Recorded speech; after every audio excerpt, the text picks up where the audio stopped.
nadadapa, bumabangon. Gaya ng puno, hindi pumapalag. Hey there, Nocturnes! Welcome back sa Usap Sean dito sa Maskulado series. Okay, so ngayon naman, pag-usapan natin ang tungkol sa sarili mo. Bakit at paano mahalin ang ating mga sarili? The why and how of self-love. Unahin natin yung why. Bakit? Bakit kailangan mahalin ang sarili? Ano ba yung kasangkapang ginagamit mo para mahalin ng iba? Huwag mong sabihin yung pera mo. Huwag mong sabihin yung kalusugan mo. Huwag mong sabihin yung impluensya mo.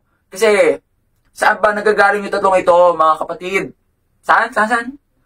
Tama, sa sarili. So, kung yung sarili mo, inubos mo, tinipid mo, hindi mo inalagaan, sa tingin mo ba, magkakaroon ka pa ng tatlong sinabi ko? Malamang sa malamang, hindi. O kung magkaroon ka man, hindi siya long-lasting. Get what I mean? Madali siyang pumalya at short-lived, hindi siya tatagal. Ano pa bang dahilan kung bakit dapat mahalin ang sarili? Reason number 2, responsibilidad yan, mga kapatid. At the end of the day, maging sino pa man yung maging kasama mo sa araw-araw, sa hulihan, ikaw pa rin. Okay? Ikaw pa rin ang mananagot sa sarili mo. Wala nang iba. Kasi ang iba, mananagot lang din sa mga sarili nila. Sige, pustahan tayo. Kanino problema yung mas iniisip mo? Yung sa iba o sa sarili mo? Kaninong drama? I think that's better. Kaninong drama ba? Yung talagang immersed ka. Yung gusto mong subaybayan 24/7. Yung dumating ko na sa punto na pati yung hinaing na iba, nalilimutan mo na. O gusto mong makipagbulag-bulagan sa mga pagdurusa ng iba. Kasi sa tingin mo, yung pagdurusa mo, yung pinaka-importante. Okay, first of all, hindi ko kayo in-encourage na maging selfish o baliwalain yung mga problema ng iba o yung mga nangangailangan ng tulong. Hindi ko tinuturo yon. Ang pinupunto ko lang, okay, ay may mga problema tayo na tayo lang talaga makaka-resolve. Yung mga iba, nakaantabay lang dyan para sa suporta, para bigyan tayo ng mga resources na hindi natin kaya ibigay sa sarili, okay? Kasi may mga resources na hindi natin talaga kaya, kagaya kuwari, pagkain. Kung hindi ka naman talaga sanay magluto, umaasa ka sa karenderya, di ba? Sa restaurant, sa tagapagluto ng restaurant para gawin yung pagkain mo. Yung mga ganung bagay. Pero, ultimately, kahit na maibigay sa iyo ng mundo yung mga resources na ito, nasa sa iyo pa rin kung tatanggapin mo at gagamitin mo. Okay? So, in short, reason number 2 is, ikaw lang naman talaga ang tunay na makakatulong sa sarili mo. Iba, suporta lang. Sila lang yung parang buffs sa ML.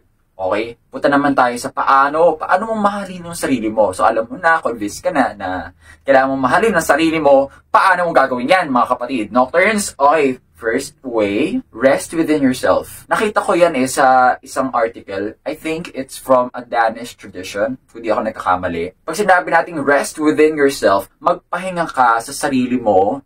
Tagalog. Ibig sabihin yan, tigilan mo na, Nocturne, yung pag-aabot sa isang standard na sinet ng lipunan para sa lahat. Kasi una sa lahat, yung lipunan, kung ano mang standard yan, hindi ka naman inisip. Hindi naman pinag-isipan yung unique problems mo, unique situation mo, generic, panlahat. At kadalasan, yung perspective ng lipunan pagdating sa pangailangan ng mga individual ay limitado. Hindi naman nila alam na kung sino ka ba talaga. Pag sinabi nating rest within yourself, tigilan mo na yung pag-aabot sa pamantayang alam mo naman hindi naman para sa'yo.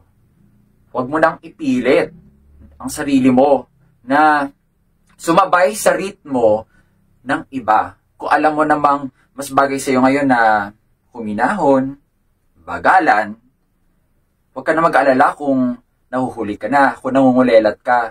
Bayaan mo sila mauna. Alam mo yung may kasabihan yung mayroon daw na late sa World Trade Center, na late sa trabaho sa World Trade Center. Di ba alam niyo naman nangyari sa World Trade Center, 9/11, di ba? Ano nangyari dun sa na-late? Na-spare siya sa pagbubomba kasi na-late. Ibis na mauna o maging mas maaga pa, patay siya. O sugatan. Kaya, Nocturnes, pagdating sa pagmamahal sa sarili, di naman ganun kahirap, para mahirap nga yata yun eh. Sa mundo ngayon, dahil sa media, basta yung media, pinapahirap yung rest within yourself eh. Kasi, pinapressure tayo na dapat ganito itsura natin, ganito ginagawa natin, dapat sa ganitong age, ganito yung narating na natin. Pero, yung ganun pamantayan, hindi para sa lahat eh. Kaya, sa tingin ko, isa lang yung masasagot ko para sa paano eh. Kasi yung paanong yun yung bagay na ang hirap gawin. Dahil nga siguro sa consumerism, sa capitalism, pinapressure tayo to be more than what we are. When in fact, we don't need to be. Kasi, perpekto na tayo. At paano natin nalalaman na perpekto na tayo? Kapag nag-rest tayo within ourselves. Kapag alam natin, wala na tayong kailangang abuting pamantayang hindi naman based sa reality. Ano mas gusto mo? Yung perpekto o yung totoo? Lahat naman tayo dito about isa. Kung tanongin, gusto natin yung totoong buhay. Gusto natin maging totoo sa sarili, yun nga lang kasi, para tanggapin ng iba, nagsisinungaling tayo. Niloloko natin ang sarili natin. At pag niloko natin ang sarili natin, pinapasa natin yung panlinin lang na iyon sa iba. Kung palawakin ko pa yung sagot ko sa paano, paulit-ulit lang eh. Kaya yun na lang. Rest within yourself, tigilan mo na yung pagpiplease mo sa iba kasi never naman sila masisiyahan sa'yo. Ang mahalaga, set your own standards. Ikaw na yung mag-set ng sarili mong pamantayan at yun yung abutin mo, Nocturnes. At kapag naabot mo na yon, at least may possibility na maging masaya ka. At kung maging masaya ka, at least you'll be setting standards na alam mo meron kang nararating. At sa halip na sundin mo yung pamatay na iba na sa simulat sa pool, baksak ka naman talaga. Kahit pumasa. So, ano ba? May sense ba yung sinabi ko? I-comment nyo lang dyan sa baba. Kung sa tingin nyo, makakatulong ito sa digital space, i-like nyo, i-share nyo to sa mga kakilala ninyo nagkakaroon ng identity crisis. Hanggang sa susunod na episode, panatilihin ang iyong tikas. Kahit gaano kalakas, kahit gaano kalakas.